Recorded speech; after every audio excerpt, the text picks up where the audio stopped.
जब वक़ानुहु व अम्मा नवानुहु व अकरमनुहु व आज़म शरफ़ुहुल सलाम सय्यिदुल आलम सय्यिदुल कौम व बकर शफ़ीउल ज़ुबान सल्लल्लाहु तआला अलैहि वसल्लम की माबूद बातदा दुरूसलाम कदराना खुदावंद कुद्दूस की बारगाह में दुआ है सब का परवरदिगार हमारी आज की माह सियाम में जुमा को मुबारक की हाजिरी को अपनी बारगाह में कबूल फरमाए और रब्बुल आलमीन इसकी बरकत से हमें ईमान की सलामती अता फरमाए। अल्लाह पाक हमें सगाइर कबाइर की माफ़ी अता फरमा दे और मरते वक्त अल्लाह पाक हमें कलमा नसीब फरमाए।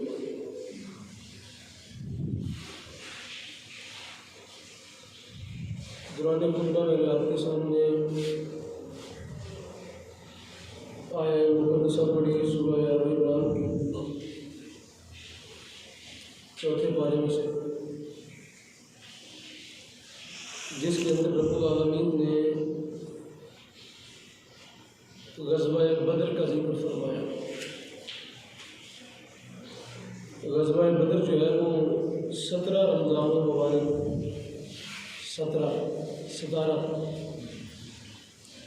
17 रमज़ान मुबारक को ये ग़ज़वा लड़ा गया। जुमा के मुबारक का दिन, आज 16 रमज़ान है, कल 17 है।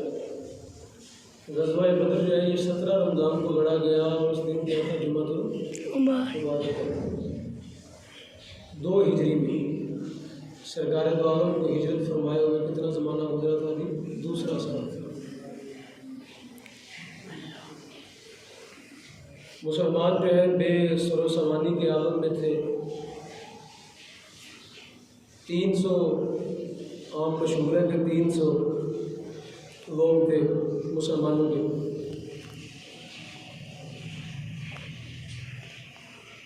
जो तहकीकी बात है वो ये 310 थे, 310।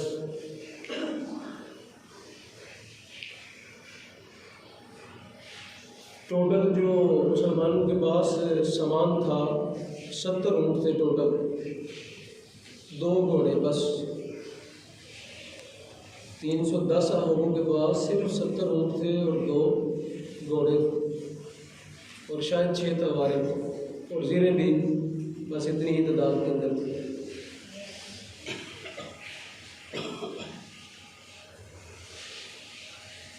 उधर जो है वो काफिर 1000 के लगभग थे। उनके ऊँटों की तादाद जो है वो सैकड़ों में थी।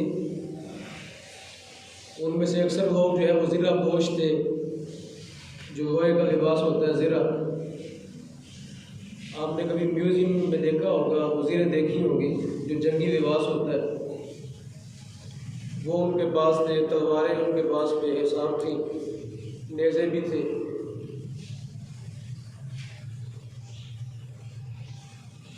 ये वो हालात थे। इसका पस मंज़र ये था कि नबी करीम सल्लल्लाहु अलैहि वसल्लम को पता चला कि मुल्क शाम में कफ़ार मक्का का, कुरैश मक्का का एक काफ़िला, तजारती काफ़िला गया हुआ है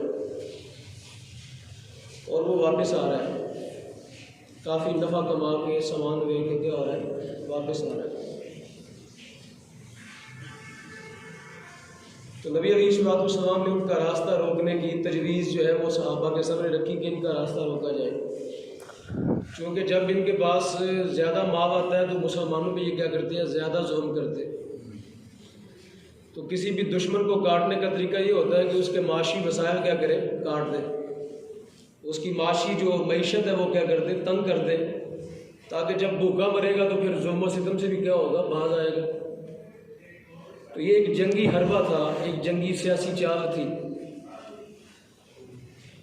तो नबी अलैहिस्सलाम ने अपने असहाब से मशवरा फरमाया कि क्या तुम्हारा ख्याल है इस बारे में।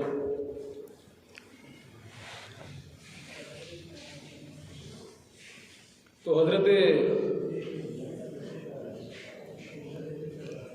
साद बिन उबादा महाजरीन जो नबी अलैहिस्सलाम के साथ हिजरत करके गए थे मदीना पाक, वो खड़े हुए अपनी राय का इजहार करने के लिए कि या रसूलल्लाह, हम आपके साथ हैं, आप हमें जिधर भी ले जाएंगे, हमने आपका कलमा पढ़ा, आपकी इताअत की, ताबेदारी की, हम तो भागने वाले।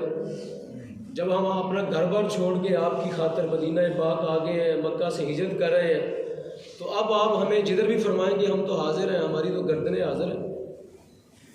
नबी अलैहिस्सलाम ने फिर सहाबा को फरमाया, आप भी मशवरा दो। तो हज़रत साद बिन उबादा, जो अंसार के, जो कबीला अंसार था, जो नबी अलैहिस्सलाम के मेज़बान थे मदीना पाक में, वो कहने लगे, या रसूलल्लाह, शायद आप हमारी तरफ इशारा फरमा रहे हैं कि हम अपनी राय दें। सरकार ने फरमाया, हाँ, मैं ये चाहता हूँ कि अंसार बात करें। तो वो कहने लगे, या रसूलल्लाह सल्लल्लाहु अलैहि वसल्लम, हमने आपका कलमा नहीं पढ़ लिया, हमने ला इलाहा इल्लल्लाह मुहम्मदुर रसूलुल्लाह कह नहीं लिया, दिलो जान से हम मोमिन नहीं हो गए, हमने खुदा को वहदहू ला शरीक नहीं मान लिया, हमने आपकी ताबेदारी का हदफ नहीं उठा लिया, हमने आपकी बैत नहीं कर ली, हमने आपके दस्ते अक़दस पर आपकी बैत नहीं की। तो या रसूलल्लाह, जब ये सारे मामला तो हो गए, तो फिर पीछे मुड़ के देखने की बात क्या होगी? जब ये सारे मामला हो चुके हैं, तो या रसूलल्लाह, फिर हमसे तवक्को ये ना कीजिएगा कि हम पीछे रह जाएंगे और आप आगे होंगे। कहने लगे, या रसूलल्लाह सल्लल्लाहु अलैहि वसल्लम, अगर आप फरमाएंगे तो हम समंदरों के अंदर भी घोड़े डाल दें। ये तो फिर जो है ना, ये खुशकी का जिहाद है।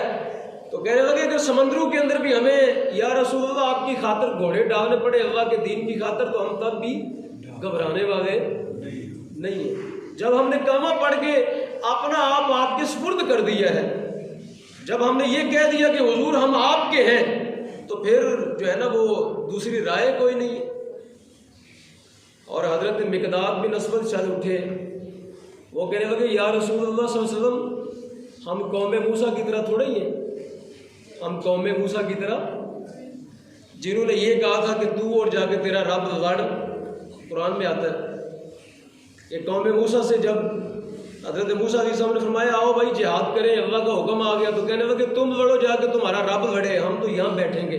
इन्ना हा होना काइदून, कहने लगे, हम तो यहाँ बैठेंगे, तुम जाओ, दोनों लड़ाई करके आओ, जब रास्ता साफ हो जाएगा, जब हर चीज़ मर मुर जाएगी, तो फिर हम शहर के अंदर दाखिल होंगे। तो हजरत मिकदाद कहने लगे, या रसूलल्लाह, हम कौम मूसा की तरह थोड़े ही हैं, हम तो गुलामान मुस्तफ़ा है ना। या रसूलल्लाह, हमने तो आपका कलमा पढ़ा है ना, हम तो आपके दाएं भी लड़ेंगे, हम तो आपके बाएं भी लड़ेंगे, हम तो आपके आगे भी लड़ेंगे, हम तो आपके पीछे भी लड़ेंगे, आपकी जात पे आंच नहीं आने देंगे। हमारी लाशों से गुजर गई या रसूलल्लाह सल्लल्लाहु अलैहि वसल्लम, आप तक कोई पहुंचेगा, उससे पहले पहले आप तक कोई शख्स नहीं पहुंच पाएगा। जब हम सारे मर जाएंगे तो फिर आप तक कोई पहुंचेगा, लेकिन ऐसा होगा नहीं, हम इंशाअल्लाह संभाल लेंगे। तो सरकार दो आलम ने, बड़े सरकार दो आलम खुश हुए इस मौका पर। याद रखिएगा, कुछ लोग होते हैं हर वक्त मायूसी फैलाना, हर वक्त मनफी नेगेटिविटी जो है उसको बात करना, नहीं ये मेरे पास कोई नहीं है, ये ना कोई सामान है, ना खाने की चीज़ है, ना पीने की चीज़ है, आप कहते हैं जिहाद करो। सहाबा को नहीं पता था कि हमारे पास तलवारें कोई नहीं है, घोड़े कोई नहीं है, ऊँट कोई नहीं है, और सरकार दो आलम जो है वो हमें जिहाद की बात कर रहे हैं। किसी बंदे ने कोई वसाइल का रोना नहीं रोया कि मेरे पास ये नहीं है, मेरे पास ये नहीं है, मेरे पास ये नहीं है। या रसूलल्लाह, पहले हम तलवारें इकट्ठी कर लें, घोड़े बना लें और ऊँट इकट्ठे कर लें, और पहले अपनी ताकत जमा करें, तो फिर जिहाद करेंगे। किसी ने मायूसी और मनफी वाली बात, तो ये वो मौका होता है जब आप जो है हौसले की बात करके तो किसी का दिल जीत लेते हैं। तो सहाबाए किराम ने जब ये बात की तो सरकार दो आलम का उन्होंने कह दिया, दिल जीत ली। अब नबी अलैहिस्सलाम जब खुश हो जाए तो फिर सारा कायनात, सारी कायनात ही गया है बंदे पे खुश है, फिर अल्लाह भी खुश है। जब हुजूर खुश हो जाए तो फिर जो है दूसरी किसी की नाराज़गी की कोई परवाह नहीं।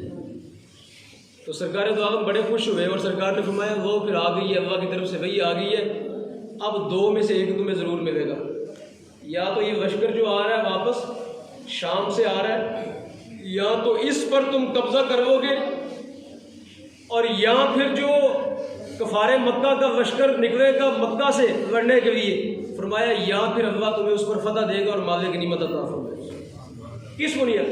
फरमाया ये जो हौसले की तुमने बात की है ना, ये जो तुमने अपने हौसले और दिलेरी और जज्बे की बात की है, और तुमने वसाइल का रोना नहीं रोया, और तुमने अल्लाह के नबी का दिल खुश किया है, तो रब तुम पे इतना राजी हुआ कि उसने वादा फरमा दिया कि अब तुमको दोनों में से एक चीज मैं क्या करूंगा, जरूर अता फरमा दूंगा।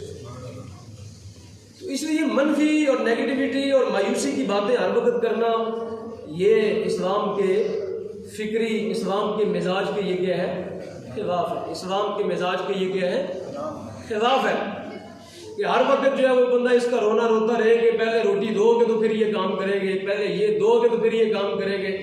कुरान ने ये कहा, शायद 26वां पारा है सूरत अल-फतह के अंदर, सूरह मोहम्मद के अंदर, परवरदिगार फरमाते इन तंसुरुल्लाह यंसुरकुम, पहले तुम अल्लाह के दीन की मदद करो फिर वो तुम्हारी मदद करेगा। इन तंसुरुल्लाह, अगर तुम मदद करोगे ना किसकी, अल्लाह की, यंसुरकुम, तो फिर बदले के अंदर वो भी क्या करेगा, तुम्हारी मदद करेगा। अब बंदे कहते हैं कि पहले यहाँ अल्लाह पाक के आ जाए, पहले यहाँ लंगरशी पूरा तैयार हो जाए और बाद में हम ये काम करेंगे। अल्लाह के इस्लाम का मिजाज ये है, पहले कुर्बानी दो, बाद में फिर जो है वो अनायात होगी। पहले कुर्बानी दो, पहले हजरत इब्राहिम अलैहिस्सलाम ने अपने बेटे को हटाया नीचे, पहले इब्राहिम अलैहिस्सलाम ने अपने बेटे को नीचे लिटाया, आजमाइश में पूरे उतरे, तो फिर जो है वो अनायात का दरवाजा खुला और क़यामत तक के लिए परवरदिगार ने उनकी ज़ात में दरूद को जारी फरमा दिया। अल्लाहुम्मा सल्ली अला मुहम्मद व अला आलि मुहम्मद कमा सल्लैता अला इब्राहीम।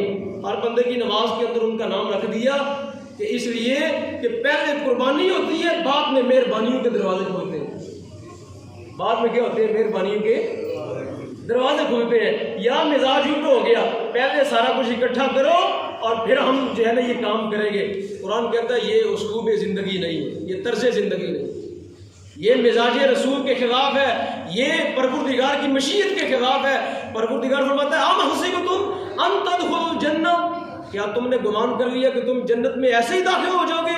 फरमाया अभी तो आजमाइश आई कोई नहीं है, पहले आजमाइश की भट्टी से गुजारे जाओगे। जी ये देखिए ना, वल असर, कुरान में सूरह पाक, वल असर इन्नल इंसान लफी खुस्र इल्लल्लज़ीना आमनू व अमिलुस सालिहात व तवासौ बिल हक़ व तवासौ बिस सब्र। फरमाया सारे इंसान घाटे में है मगर जो ईमान वाला हो गया और जिसने सारे अमल किए, अब वो घाटे में। पहले क्या है, ईमान लाओ, सारे अमल करो, तब गारंटी आएगी कि अब तुम घाटे में। पहले आजमाइश में पूरा उतरो, पहले आजमाइश में पूरा टेस्ट तो दो ना, पहले टेस्ट दो, डिग्री तब मिलेगी, पहले टेस्ट दो। सहाबे किराम ने टेस्ट दिए, कभी बदर के अंदर, कभी ओहद के अंदर, कभी हुनैन के अंदर, तो तब डिग्री मिली रज़ियल्लाहु अन्हुम। अल्लाह तुमसे राजी है, अल्लाह तुमसे क्या है। मेरी बात आप मैं जो समझाना चाह रहा हूँ, मैं वो जो है ना वो रवायती अंदाज से हट के बात आपसे करता हूँ, जो बात ज़हन में आती है कि पहले इस्लाम क्या मांगता है, कुर्बानी मांगता है। अल्लाह की ज़ात कहती है पहले कुर्बानी दो और फिर बदले के अंदर देखना अनायात के दरवाजे खोलते हैं कि नहीं खोलते। तो बदर के अंदर भी यही कुछ हुआ। सहाबाए किराम ने पहले अपने हौसले, अपने जज्बात और अपने अंदर की जो है वो माफ़ी ज़मीर बयान किया, तो रब ने फरमाया अब तुम्हें दो में से एक चीज़ ज़रूर मिलेगी, दो में से एक चीज़ क्या मिलेगी, ज़रूर मिलेगी। अब क्या हुआ, सरकार दो आलम चल पड़े, ग़ज़वा बदर के लिए निकल पड़े। तकरीबन 70 मील के फासले पर है, मदीना पाक से 70 मील और 110 किलोमीटर बनता है बदर शरीफ। वहाँ कुआं था, एक कुआं, उस कुएं का नाम था बदर और इसी के नाम पर ही पड़ गया ग़ज़वा बदर। तो सरकार दो आलम चल पड़े अपने असहाब के साथ। और यकीन करें इस तारीख को, यहाँ तो टाइम नहीं होता ना बिल्कुल, यहाँ तो ऐसे होता है दौड़ाना होता है, ठीक है ना। आप इस ग़ज़वा बदर की तारीख पढ़ें तो बिल्कुल 9 उम्र सहाबा वो छुपते फिरते थे। क्यों कि सरकार दो आलम कहीं हमें वापस न भेज दे, हमारी उम्र थोड़ी है। वो छुप के ना जिहाद में शामिल होते हैं मुजाहिदीन में कि कहीं सरकार की नज़र पड़ गई तो हमें सरकार वापस कर देंगे, नहीं तुम्हारी उम्र थोड़ी है। तो ये जज्बात, जिस कौम के बच्चों के ये जज्बात, उस कौम को कौन हरा सकता है। तो जब ये जज्बात का आलम हो तो फिर कामयाबियाँ और मेहरबानियों के दरवाजे तो खुलते हैं। फिर नबी अलैहिस्सलाम चल पड़े और फिर कुरान ने भी क्या कहा। अब मैं कुरान की कुछ आयात पढ़ता हूँ आपके सामने। 10वां पारा, ये मेरे सामने 10वां पारा सूरह अनफाल। सूरह अनफाल के अंदर अगर किसी ने जंगे बदर पढ़नी हो तो पढ़े ये मकामात। सूरह अनफाल 10वां पारा, ये सूरत भी पढ़े और उसके बाद जो है ये मेरे सामने सूरह आल इमरान है, ये सूरत भी पढ़े। और एक और दो जगह है जहाँ पे ग़ज़वा बदर का आपको तफसीली जिक्र मिल जाता है कि ग़ज़वा बदर के अंदर क्या वाक़यात हुए और किस किस तरह जो है मुसलमानों ने साबित कदमी का मुज़ाहरा किया।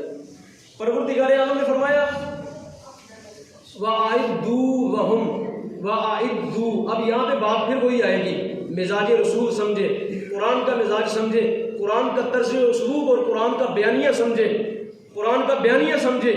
क्या वअइद्दू वहुम, फरमाया आपने लश्कर तैयार करके रखो। आपने लश्कर क्या करो, मस्ततातुम, जितनी ताकत है जितना कर सकते हो ना, फरमाया उतने अपने लश्कर क्या करो, तैयार करके।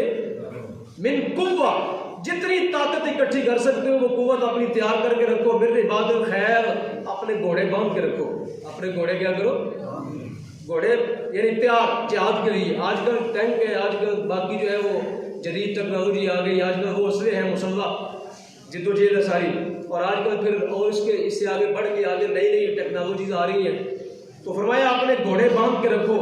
तुरहिबून बिही अदुव्वल्लाह व अदुव्वकुम, फरमाया जब ये कुव्वत और ताकत तैयार करके रखोगे ना, जब तुम्हारे घोड़े बंधे होंगे, जब असले के साथ तुम मुसल्ला होगे, तो फरमाया तुम अपने दुश्मन को भी डराओगे, अल्लाह के दुश्मन को भी डरा के रखना। फरमाया इससे तुम्हारा दुश्मन भी तुमसे डरेगा और अल्लाह का दुश्मन भी क्या होगा, डरेगा कि ये मुजाहिदीन है, ये तैयार है, ये मुस्तफ़ा के गुलाम है, ये डरते नहीं है, लड़ने मरने से ये डरते नहीं है। इनकी तारीख जो है बड़ी जिंदा और रोशन तारीख है। ये 313 हो के 1000 को घटा देते हैं। जब ये आते हैं अपने जज्बात पर, जब इनके जज्बात जो है वो उलूही हो जाते हैं, जब इनके जज्बात में जो है वो अल्लाह रब्बुल आलमीन की ताकत शामिल हो जाती है, तो फिर ये 1000 की परवाह भी नहीं करते, फिर ये 10,000 की परवाह भी नहीं करते। और फिर कभी ऐसा होता है कि जंगे यमामा के अंदर उधर 22,000 का लश्कर था और इधर सहाबा 12-14,000 थे, वो सबको उन्हें बिठा दी। तो फरमाया घोड़े बांध के रखो, अल्लाह का दुश्मन भी डरेगा और जो तुम्हारा दुश्मन है वो भी क्या है, डरेगा। और सामने मोहतरम, अब इसके अंदर भी क्या है, इसके अंदर भी यह है कि फरमाया पहले तुम कुछ करो ना तो फिर क्या होगा, अल्लाह की अनायात आए। पहले घोड़े बांधो, पहले घोड़े बांधो, पहले मुसल्ला तैयारी करो। और नबी अलैहिस्सलाम का एक मैं फरमान आपको सरकार दो आलम का पढ़ के सुना। सरकार ने फरमाया उलमा को भी, फुक़हा को भी, मुफ्तियों को भी, पीरों को भी, अवाम को भी, सरकार ने फरमाया तीर अंदाजी करना सीखो, तैरना सीखो, पानी के अंदर तैरना सीखो, तीर अंदाजी सीखो, निशाना लगाना सीखो। सरकार ने क्या फरमाया, निशाना लगाना सीखो। फरमाया निशाना बड़ा पक्का होना चाहिए, निशाना बड़ा पक्का होना चाहिए। बंदा मोमिन का निशाना बड़ा पक्का होना चाहिए, ताकि ये दुनिया जो है इसमें सदा किसने रहना है, यहाँ शहादत की तलब होनी चाहिए। बंदा मोमिन की शहादत की मौत की तलब करनी चाहिए। यहाँ हमारे बूढ़े भी डर गए, हमारे जवान भी डर गए, बच्चे भी डर गए।